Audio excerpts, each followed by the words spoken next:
figure reviews, toy hunts, unboxing and rankings, unboxing and displays, etc.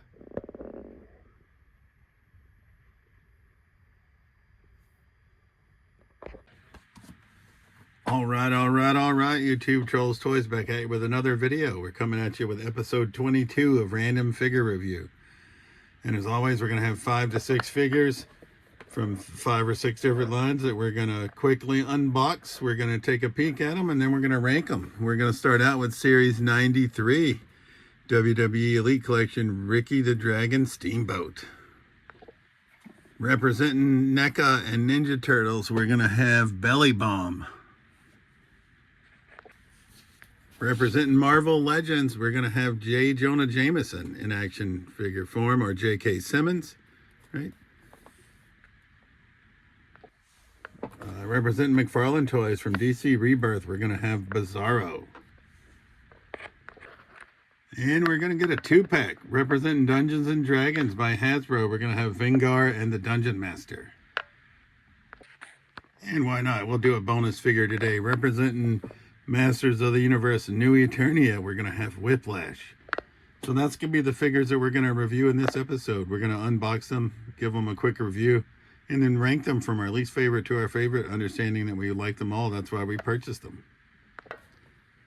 So we'll start out with Ricky the Dragon Steamboat from Honolulu, Hawaii. Height 5'10", weight 235 pounds, finisher, flying crossbody.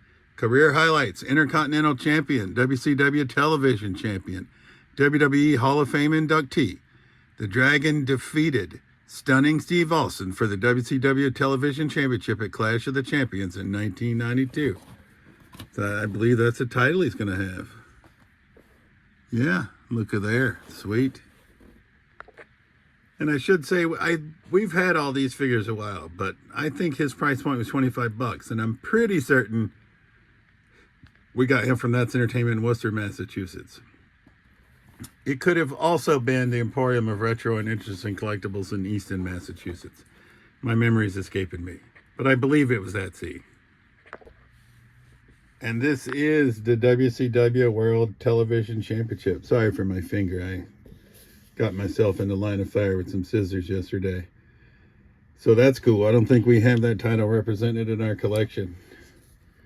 And then Ricky the Dragon. I got him because I have a Ricky the Dragon display with the $1 Million Man, so I need some more representations of Ricky the Dragon, and I thought these tights were quite kick-ass.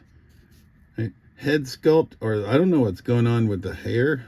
I don't remember him having like a flat top or whatever it looks like, but that's what it looks like he has. I don't know, the head's just a little off. We may put another head on him from another figure, but for the ranking purposes, we'll use this one. He also comes with alternate gripping hands, right? So pinned knees, pinless elbows, right? So it looks like an older lower body mold. This is Elite Collection episode 93, but the dragon is looking pretty cool. I didn't realize it zoomed in that whole time. But mostly I got him for the tights, right? But like I said, the head, I don't know what's going on with the hair. It's just a little bit odd to me.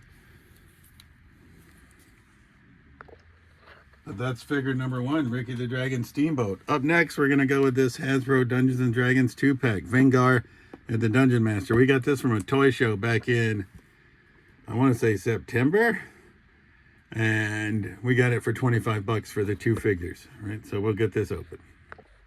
So I got to say, I did not realize it came with this kick-ass backdrop. Right, so we're not gonna use this in the figure ranking, but obviously we will certainly use this. We do have a Dungeons and Dragons display, so this might be a nice wraparound for that, because it looks like it's gonna fold. Yeah, I just have to do a little bit of bending to get it to fold. Well, it was cool, but I broke it. I was trying to get it to flex this way so that I could, because obviously we were gonna set it up like that, and it broke. Shambles. Tape job will fix that. But that'll be a kick-ass wraparound. I don't know if you can see that. I got limited room. But I think it'll be a kick-ass wraparound. Now if it'll just fit in the cube where the D&D figures are. But we'll have to do some field repairs. Alright, we'll start out with Vingar. I'm not sure how to say it. But obviously we're going to use these alternate hands with the effects. And we've got to get the wings equipped, which I think are going to be a shelf killer, but we're going to have to do it. All right, looks like Vinger has single jointed elbows, double jointed knees, it appears, although not quite sure why, because can't do much because of this. The get up. Did put one of the blast effects on, or magic effects, whatever the hell it is. Got the wings snapped on. Looking pretty good. 8.2 inches tall, it says on Vinger. And then the Dungeon Master is obviously the exact opposite. No articulation on the feet, just solid. No articulation anywhere here. So he's more of just got a little bit of hand articulation. Head doesn't, head can move, but not much of a range of motion. But obviously just going to be more for display. 2.9 inches tall on the Dungeon Master, right? And obviously we got the die for Dungeons and Dragons. I'm assuming that's that and that's that, but I could be wrong. I don't know. I do think it's cool that they add those, though. So I'm a little bit upset that I broke the backdrop. It showed it folding the way I was folding it, and then it popped. But that's figures, I guess you'll call them 2 and 3, although Dungeon Master is, like I said, he's much more of a statue than anything. All right, up next we'll open Bizarro DC Rebirth McFarlane. All right, here's Bizarro, and he arrived via trade with one of our buddies. We got Bizarro, Ghostmaster, and Etrigan the Demon, all McFarlane, in exchange for M'Baku, Marvel Legend, Coliseum Collection, Terry Funk, and some payment for some of our supplies from our Whatnot show. So there we go, like printer, command hooks and things of that nature. Anyway, so we're going to put a valuation on him of $15, right? With typical with McFarlane's, he comes with a stand. He also comes with the card, and then he comes with alternate hands, which we're going to put on him because he comes with Fist of Fury out of the package. All right, so Bizarro has pinned knees and pinned elbows. I think most McFarlane's do. We got him. I don't really have many McFarlane's anymore, but he's going to go in our random badasses display, just because I couldn't pass up Bizarro. He's a cool fig. So I like the way that he looks, and that's why we have him. And I thought he would fit in well in the random badasses. So there's Ricky the Dragon, Vingar, Dungeon Master, Bizarro. This is back when we were trying to build Armadillo before we found all of Armadillo's parts at Rowdy's Fleas, which is held at the Emporium of Retro and Instant Collectibles like 3 months ago. But I already had this fig. This is J. Jonah Jameson or J.K. Simmons in action figure form. Oh, shambles. Bizarro just went down. So I do like having actors represented in action figure form. So to have J.K. is cool. Behind the anchor desk on the Daily Bugle website, Jameson does everything he can to sling mud at his greatest adversary, Spider-Man. And believe it or not, I do have a little shelf where I just put some of my favorite actors in action figure form, which is where J. Jonah is going to go. Right? Not huge on Marvel Legends, as I've mentioned, but we have Morbius or Owen Wilson. We have Tom Hiddleston. We have several actors in action figure form. Charlie Cox is Matt Murdock. Feel like we got to go with the Screaming Head sculpt, and then he comes with open hands, but we're going to leave those as is. We're just going to leave him with the hands that he came. Fisted hand on this side, pointing finger on this side. All right, he seems to suffer from the same malady as other suited Marvel figures. His foot pegs basically don't exist. So I'm not one for field modifications, but I'm going to have to do that because I don't know if I'm going to get him to stand at all without it.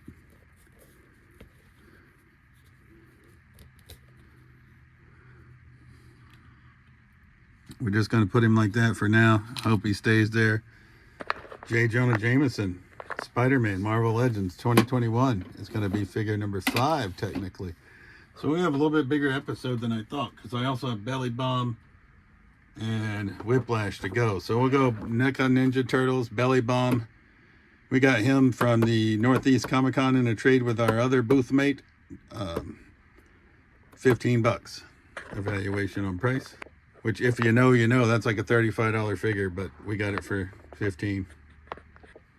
I should also say that J. Jonah came via way of Whatnot at a price point of $10. So I forgot to mention that, I believe. All right, if I'm being completely transparent, Belly Bomb is not a character I remember from Ninja Turtles, but I just thought he looked super fucking cool. Right, obviously bad guy, I assume, because he comes with Krang. Comes with a pretty gnarly weapon. And for NECA figure, he doesn't have a ton of accessories. He does have 5 alternate hands. So it's sort of these pair of open hands, a gripping hand, which we're going to have to change, trigger hand, which is what we'll probably use for his weapon, and a more gripping hand for the other hand. So we're going to change this Fist of Fury out for the trigger hand, and then we'll probably change this out for one of the more open style hands. All right, I'm just going to leave J. Jonah laying down because he keeps causing catastrophes because his freaking foot peg holes, as we mentioned, are tiny. And Belly Bomb is obviously very heavy in the middle portion, which has caused him to topple a couple of times.